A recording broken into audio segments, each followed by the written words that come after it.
All right, hello and welcome to this training on OCD treatment and the OCD recovery process. My name is Matt Codde. I'm a licensed clinical social worker and I'm the founder of the OCD Academy. And I just want to welcome you here today. Really excited to be here with you. And in this kind of, just to give you a brief kind of overview, big picture of this training that we're going to be doing together. This whole training is put together to really answer some just general overview questions about OCD or obsessive compulsive disorder and really help provide some information to those of you who may be struggling with OCD or family members of people with OCD to really help get you on that right path and making sure that you understand the treatment process itself.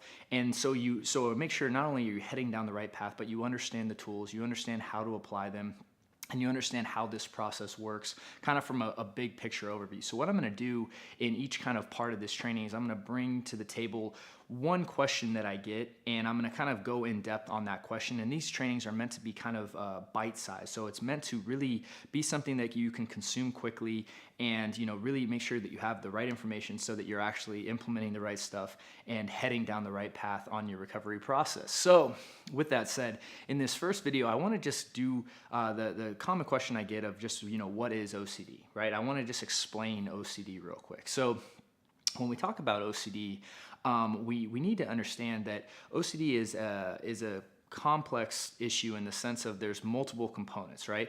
And so OCD stands for Obsessive Compulsive Disorder. And so what we're looking for when we're looking to accurately diagnose OCD is we're looking for those two components. We're looking for the obsessions and the compulsions. Now, OCD can take on various formats. As far as it could be, different levels of different types of obsessions, and then also different types of compulsions. So, it's kind of this broad spectrum of things that people can experience.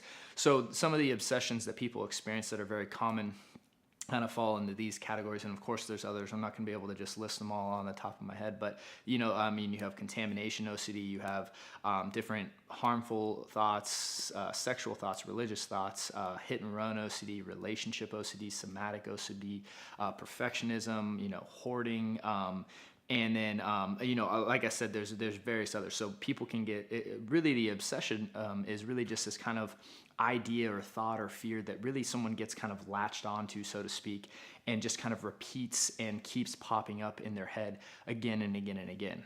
And now the basic cycle of OCD is composed of 4 parts. So you have the obsession, right, which is the thought. Then you have the uncomfortable feeling or sensation that someone gets as a result of that thought. So you have, it might be anxiety, guilt, doubt, uncertainty, right? And that kind of stirs up this emotional response within someone.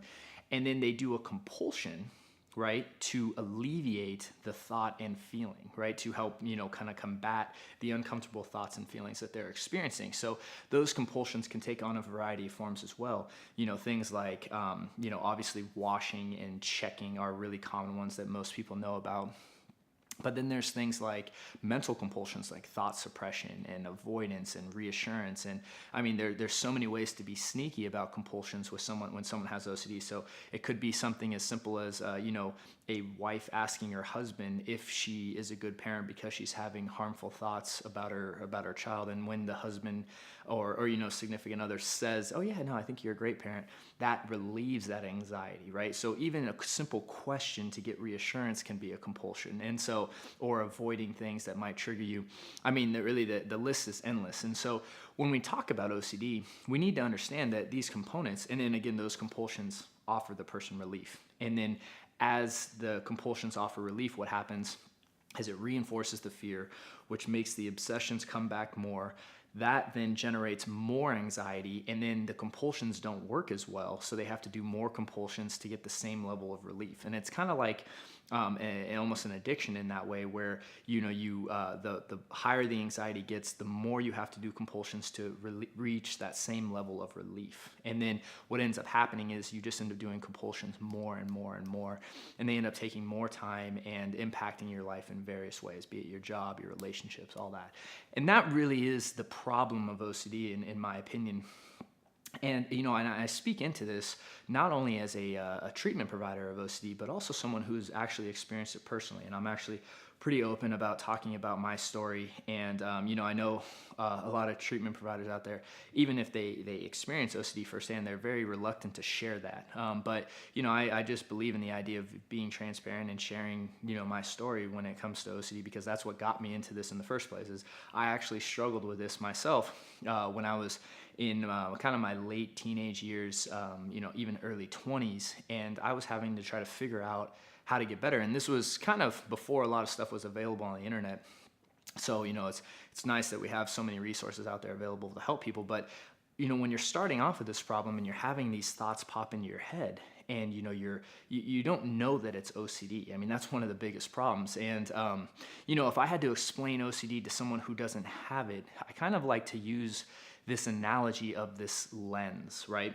And I think the biggest problem about OCD is that it really kind of hijacks your thinking. And what I mean by that is that OCD will latch onto your thinking, right? And so the obsessions and the compulsions and the relief, all that stuff basically kind of almost forms this lens that you see the world through. And what happens is that the more and more you start thinking, you start analyzing the thoughts, and all this stuff happens.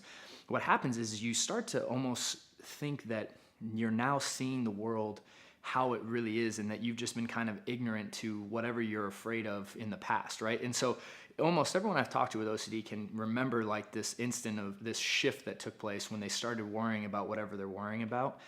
And now like they see the world through that lens. So someone with contamination OCD, let's just say, there's a point where they learned about something that could have been contaminated or whatever, it triggered some fear, and they started this loop, right?